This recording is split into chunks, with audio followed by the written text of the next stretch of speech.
ঘুম থেকে উঠে দেখি বৃষ্টি শুরু হয়ে গেছে। আর সেই বৃষ্টি দেখে আর মনকে মানাইতে পারলাম না।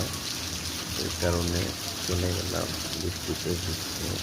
দোলনায় বৃষ্টিতে বসে বসে কি যে মজা লাগছিল, সেটা আর আপনাদেরকে বলে বোঝাতে হবে না। আপনারা আশা করছি বুঝতে পারছেন। সে অনেক মজার একটা দিন ছিল।